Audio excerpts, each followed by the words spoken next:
Hello दोस्तों, आज जो कहानी मैं आपको सुनाने जा रही हूँ वो है काली परी के जादुई लहंगे की। बहुत समय पहले परी लोक में काली परी रहती थी। सब उसके काले रंग का मजाक उड़ाते थे। फिर एक दिन वो देखो काली परी, चलो इसके मजे लेते हैं। काली परी, ओ काली परी, तुम कितनी काली हो। तुम्हारे काले रंग के कारण कोई तुमसे बात भी नहीं करता, फिर भी तुम यहाँ रहना चाहती हो। कितनी पागल हो तुम। काली परी ने तय किया कि वो रानी परी माँ के पास जाएगी और उन्हें सब बता देगी कि कोई उसे पसंद नहीं करता और वो परी लोक में अब और नहीं रहना चाहती।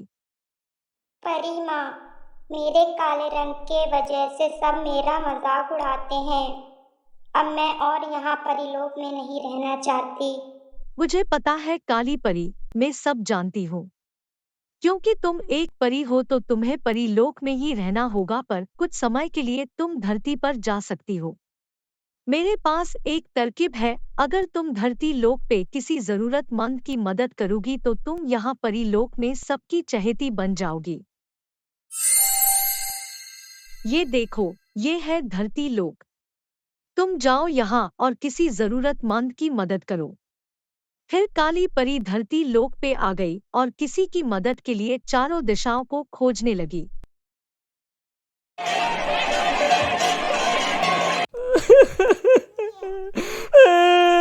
काली परी ने किसी के रोने की आवाज सुनी और उसी तरफ जाने लगी। उसने देखा कि एक बुड्ढी दादी रो रही है। काली परी ने दादी माँ के पास उनके रोने का कारण जानने का सोचा। क्या हुआ बूढ़ी दादी, क्यों रो रही हो? क्या बात है? मेरी पोती सुनीता, बचपन में ही उसके माता पिता चले गए और हम दोनों दादी पोती खुशी खुशी रहते थे। सुनीता घर का सारा काम करती थी, सुबह उठकर खाना बनाना, फिर घर की साफ सफाई करना, उसके बाद सिलाई करना, फिर स्कूल जाना। ये उसका दिनचर्या था। एक दिन सुनीता जब स्कूल गई तब उसके मास्टर जी ने सभी बच्चों को कुछ ऐसा कहा कि सब बच्चे बहुत परेशान हो गए, बस सुनीता को छोड़कर। प्यारे बच्चों, 3 दिन बाद हमारे स्कूल में फैंसी ड्रेस कंपटीशन है। जिसके कपड़े सबसे अच्छे होंगे वो ये कंपटीशन जीत जाएगा। उसके साथ स्कूल उस बच्चे की पूरी पढ़ाई का खर्चा भी उठाएगा।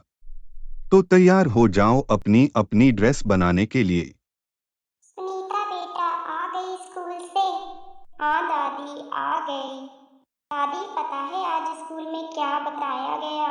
जिस बच्चे के सबसे अच्छे कपड़े होंगे फैंसी ड्रेस कंपटीशन में वो बच्चा जीत जाएगा और इसके साथ ही उसकी पूरी फीस माफ हो जाएगी। ये तो बहुत अच्छी बात है बेटा। हाँ दादी, अब मैं जल्दी से अपनी फैंसी ड्रेस कंपटीशन के लिए लहंगा बना लेती हूँ। फिर सुनीता ने एक ही रात में अपना लहंगा तैयार कर लिया। लहंगा बनने के बाद बहुत सुंदर लग रहा था।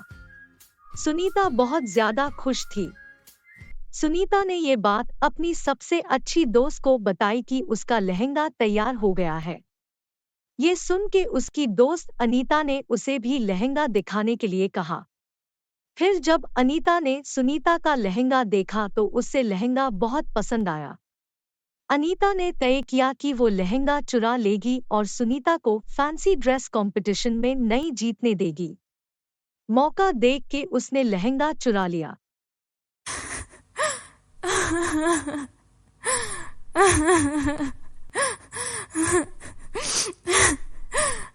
तेरा लहंगा मैंने जंगल के पास वाली नदी में फेंक दिया है। अब तो ये फैंसी ड्रेस कंपटीशन नहीं जीत सकती।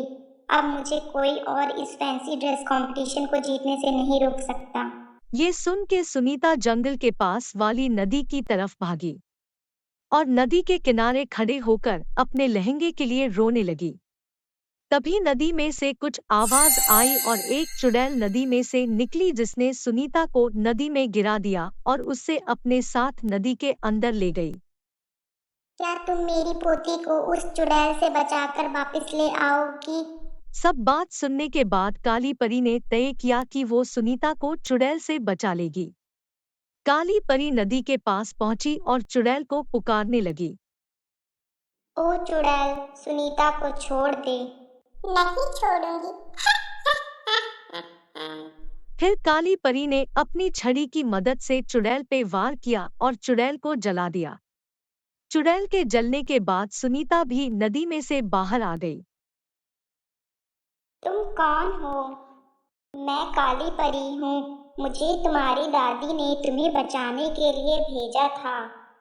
तुम्हारी दादी का तुम्हारे लिए प्यार देख के मैं तुम्हें एक जादुई लहंगा देना चाहती हूँ, पर मैं ये लहंगा नहीं ले सकती। सुनीता काली परी का जादुई लहंगा लेने से इनकार कर देती है।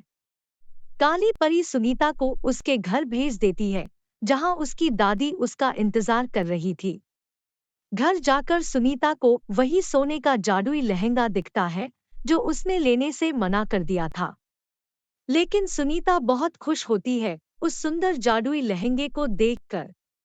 उसके बाद सुनीता और उसकी दादी को कभी भी किसी भी चीज की जरूरत पड़ती थी तो जादुई लहंगा उन्हें वो दे देता था।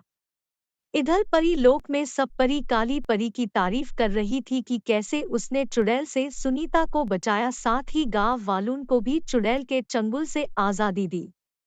काली परी, मैं तुमसे बहुत खुश हूँ। आज पूरे परी लोक को तुम पे गर्व है। फिर उसके बाद सारी परियां काली परी से अच्छे से बात करती थी। कोई काली परी का मजाक नहीं उड़ाता था। सब साथ में घूमने जाते और मजे करते थे।